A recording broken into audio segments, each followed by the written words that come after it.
kahingi. Yeki. Mo ma. Ma, ଆପଣ ଏଇ ମା କଥା କହୁଥିଲେ ନା? ଯେଉଁ ମା କିଡନୀ ବିକ୍ରି କରି ଆପଣଙ୍କୁ ଡକ୍ଟର କରିଛନ୍ତି, ତାହେଲେ ଆପଣ ଦର୍ଶନ ପାଉଛନ୍ତି କ'ଣ ପାଇଁ? ପରିସ୍ଥିତି ମୋତେ ବାଧ୍ୟ କରିଛି। ମୁଁ ଚାହୁଁଛି ମୋ ମା ଏଠି ଶାନ୍ତିରେ ରହୁ, ଭଲରେ ରହୁ ସେ। ତେଣୁ ଦୟାକରି ତାକୁ ଟିକେ ଆପଣ ରଖିବାକୁ ସୁଯୋଗ ଦିଅନ୍ତୁ।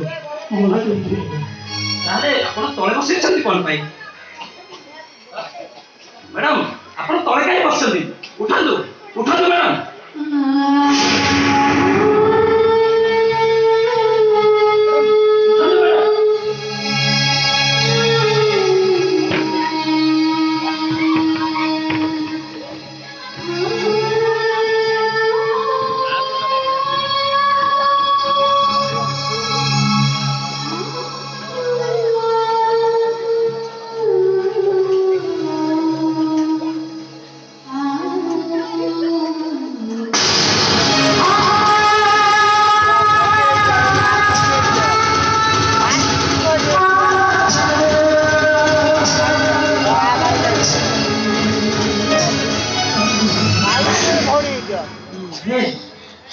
তুমি মতে চিনি পারুছ না?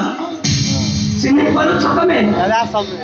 সেদিনর দৃশ্য ମୋ ଆଖି ଆଗରେ ଜଳ ଜଳ ନାଚି ଉଠୁଛି। ତମର ଦିଟା ଝିଅ ପୂଜା ଓ ଅର୍ଚ୍ଚନା, ଆଉ ସେମାନଙ୍କୁ ଖୋଜି ଖୋଜି ବଞ୍ଚିବାର ଆଶା ହରାଇ ଦେଇଥିଲା ବେଳେ ସେନ୍ସଲେସ୍ ଅବସ୍ଥାରେ ମୁଁ ଗୋଟାଏ ଅଜଣା ଅଚିହ୍ନା ପୁଅକୁ ପାଇଥିଲି, ଯାହାର ପଛ କଥା କିଛି ମନେ ନଥା। ସେ ପଛ କଥା କିଛି ଭୁଲି ଯାଇଥା। ହେଲେ ସେ କହିପାରିଲା ସେ କିଏ, ତା ଘର କେଉଁଠି, ତା ନାଁ କ'ଣ, ଠିକଣା କ'ଣ, ସେ କିଛି କହିପାରିଲାନି। ସେ ଆଉ ତମେ ତମ ଝିଅମାନଙ୍କୁ ହଜେଇ ବହୁତ ଯନ୍ତ୍ରଣା ଭିତରେ ଥିଲାବେଳେ ସେଇ ସମୟରେ ମୁଁ ତମକୁ ତମ ହାତକୁ ଦେଇ ସେ ପୁଅକୁ କହିଥିଲି, ଏ ପୁଅ ହେବ ତମ ଅଧା ରାତିର ସାଥୀ। ହେଲେ ସେ କିଛି କହିପାରିଲାନି, ତାର ପଛ କଥା କିଛି ମନେ ପଡ଼ିଲାନି। ସେ ଅଜଣା ଅଚିହ୍ନା ପିଲା କେଉଁଠି, ହେଲେ ଯାହାର ସେନ୍ସ ଫେରେ ଆଣି ମୁଁ ତାକୁ ନୂଆ ଜନ୍ମ ଦେଇଥିଲି, ଯାହାକୁ ସର୍ବସ୍ୱ ଅଜାଡ଼ି ଦେଇ ଏ ଦୁନିଆ ରଙ୍ଗରେ ଠିଆ କରେଇଥିଲି, ଯାହାକୁ ଜୀବନ ମରଣ ସହ ସଂଗ୍ରାମ କରିବାର ରାସ୍ତା ମୁଁ ଦେଖେଇଥିଲି। ସେ ପୁଅ ଏବେ କେଉଁଠି ଅଛି, କେମିତି ଅଛି? ମୁଁ ତାକୁ ଦେଖିବାକୁ ଭାରି ଇଚ୍ଛା ହଉଛି। ପୁଅ କେଉଁଠି ଅଛି? ସେଇ ପୁଅ କେଉଁଠି ଅଛି, କେମିତି ଅଛି? ବଡ ହେଇଗଲାଣି ନା କୁହ? ସେ ପୁଅ କେଉଁଠି ଅଛି କୁହ?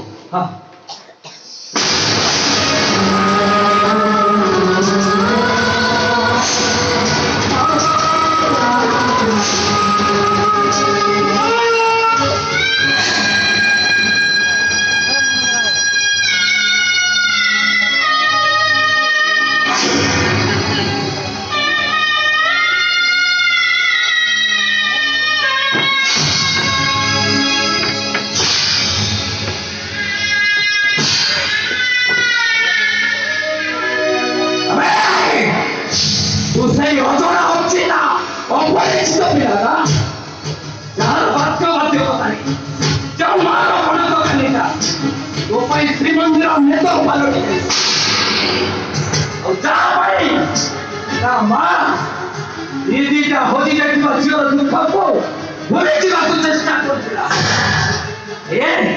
ଆଉ ଯେଉଁ ପୁଅ ତା ମାକୁ ପାଇଥିଲା, ମା ମୁଁ ହେବି ତ ଅଧା ରାତିର ସାଥୀ, ସେଇ ପୁଅ ଅଛି ତା ମାକୁ ନେଇ ପୂଜା କ'ଣ ପାଇଁ? ବନ୍ଦ କରନ୍ତୁ ଆଜ୍ଞା, ଆପଣ ବନ୍ଦ କରନ୍ତୁ। ମୁଁ ସବୁ ବୁଝି ସାରିଛି, ସବୁ ଜାଣି ସାରିଛି। ଏ ସବୁ ହଉଛି ସେଇ ଶଙ୍କୁନି ମାନଙ୍କର ଚକ୍ରାନ୍ତ। ମୋତେ ଆପଣ କ୍ଷମା କରିଦିଅନ୍ତୁ, ମୋତେ ଆପଣ।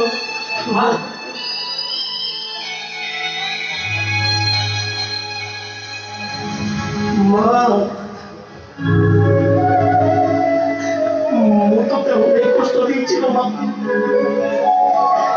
ତୋର ଏ ପାପି କୁଳାଙ୍ଗର ପୁଅଟା ତତେ ଅନେକ ଯନ୍ତ୍ରଣା ଦେଇଛି। ତୋର ଏଇ ହାତରେ କୃଷ୍ଣର ତୋର କିଛି ମାରିଦେ ମା। ମୁଁ ଜାଣିଛୁ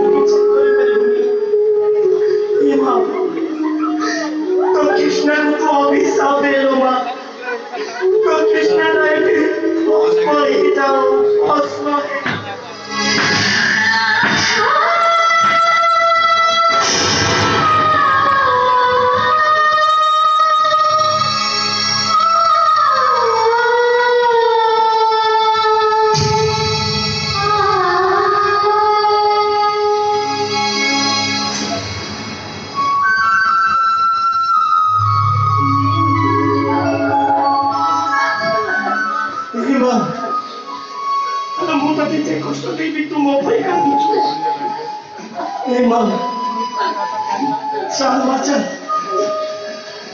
তোরে পাপি কুলাঙ্গার পোটা অনেক লোকଙ୍କ হাত অপারেশন করে তাকে জীবন বঞ্চিয়েছি আজকে এই হাতের মতো হাত অপারেশন করিবি চল মা চল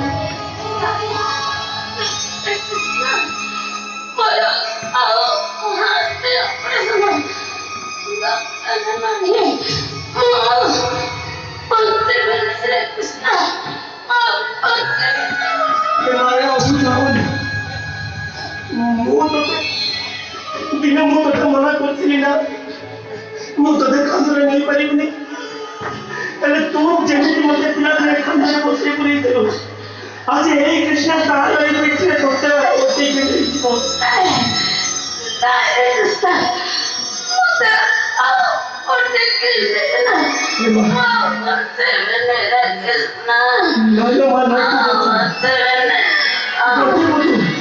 कृष्ण